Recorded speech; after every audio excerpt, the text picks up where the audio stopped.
Agamemnon, king of Mycenae and leader of the Greek army. Agamemnon was the king of Mycenae and leader of the Greek army in the Trojan War of Homer's Iliad. He is presented as a great warrior but selfish ruler, famously upsetting his invincible champion Achilles and so prolonging the war and suffering of his men. A hero from Greek mythology, there are no historical records of a Mycenaean king of that name, but the city was a prosperous one in the Bronze Age, and there perhaps was a real, albeit much shorter, Greek-led attack on Troy. Both these propositions are supported by archaeological evidence. Unfortunately, though, the famous gold mask found in a shaft grave at Mycenae and widely known as the Mask of Agamemnon is dated as up to 400 years before any possible Agamemnon candidate that fits a chronology of the Trojan War. Agamemnon was the son of Atreus, or perhaps grandson, in which case his father was Pleisthenes. His mother was Aerope, from Crete, which provided a handy link between the Mycenaean civilization of the Greek Peloponnese and the earlier Minoan civilization of Bronze Age Crete. He was married to Clytemnestra, with whom he had 3 daughters. In one version these are Chrysothemis, Laodice and Iphigenia, while in other, later versions they are Chrysothemis, Electra and Iphigenia. Agamemnon was the brother of Menelaos, king of Sparta. According to Homer, Agamemnon was given his king's scepter and right to rule Mycenae and all the Achaean Greeks by Zeus himself. Agamemnon is described as a great warrior and so is a worthy leader of men. According to Plato, his name derives from Menian meaning, to endure. Mycenae, located 15 kilometers from the sea in the northern Peloponnese, then prospered, and Homer describes the city as a well-founded citadel, as wide-wayed, and as golden Mycenae. This mythological prosperity is supported by the excavation of over 15 kilograms of gold objects recovered from the shaft graves in the fortified Acropolis, which still dominates the plain today.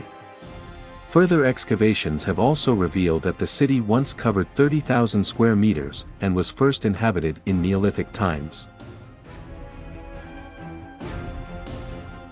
Our main source of information on the Trojan War is Homer's epic mythological account in the Iliad, written in the 8th century BCE, but almost certainly based on a much older oral tradition. The ancient Greeks themselves considered the conflict to have been a real one and taken place in the 13th century BCE. The story came to represent the struggle of Greeks against foreign powers, and it told tales of a time when men were better, more able, and more honorable. After Homer, the Trojan War became a staple theme in classical Greek and Roman literature and was revisited many times by writers in works such as Aeschylus' Agamemnon, Euripides' Trojan Women, and Virgil's Aeneid. Later authors, especially Aeschylus, altered parts of the story, probably for dramatic effect on an audience all too familiar with it. Scenes from the conflict were also a favorite with visual artists for the next millennium. The war began when Paris, a Trojan prince, abducted Helen, wife of Menelaus, from Sparta. Paris regarded her as his rightful reward for choosing Aphrodite as the most beautiful goddess in a competition with Athena and Hera at the wedding of Peleus and Thetis. A furious Menelaus then appealed to his brother Agamemnon to create a coalition force of Greek warriors and rescue Helen from Troy. This Agamemnon did, and the force from such cities as Athens, Sparta, Corinth, Rhodes, and just about everywhere else across Greece sailed in a huge fleet across the wine-dark sea to Anatolia. Well, they would have done if Agamemnon had not upset the goddess Artemis and he killed one of her sacred stags and then boasted he was a better hunter than the goddess, herself famous for her hunting skills. As punishment, Artemis becalmed the Greek fleet, and only the sacrifice of Iphigenia would appease the goddess into granting a fair wind to Troy.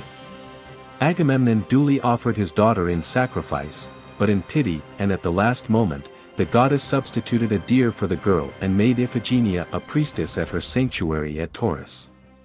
In Aeschylus' version, Agamemnon ruthlessly sacrifices his daughter, then still a child, and so guarantees his wife's eternal hatred and his own murder later on in the story.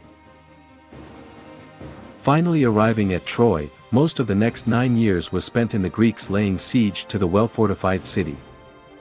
Indecisive skirmishes ensued but, as the Iliad tells, the time was near for the decisive moments of the war. However, after another inconclusive clash things finally got more interesting with a couple of one-on-one battles, first between Menelaus and Paris, and then Ajax against Paris' brother Hector. Neither duel ended in a fatality. More skirmishes followed and in these Agamemnon excelled.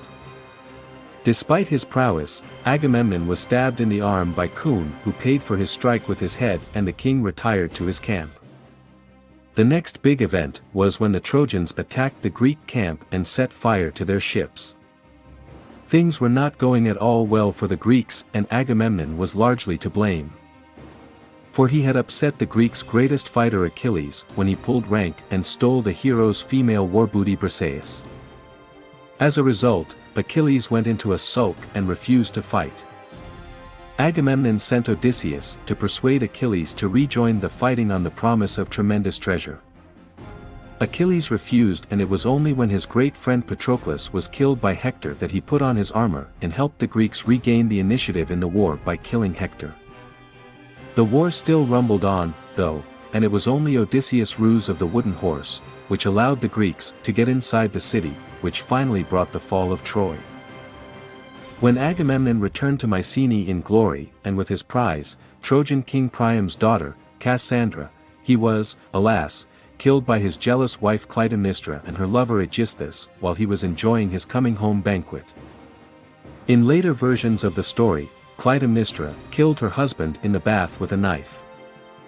However, Agamemnon died. His fate was said to be a just punishment from the gods for outrageously demanding he share the spoils from Troy only 50-50 with them. In the dynastic squabbles so frequent in Greek tragedy, Orestes, 8 years after the event and inspired by Apollo, took revenge on his mother for her part in Agamemnon's murder. Orestes was then in turn tormented by the winged furies, the spirits of punishment. Agamemnon is not quite finished with Greek mythology, though, as he does pop up again when Odysseus travels to Hades in Homer's Odyssey.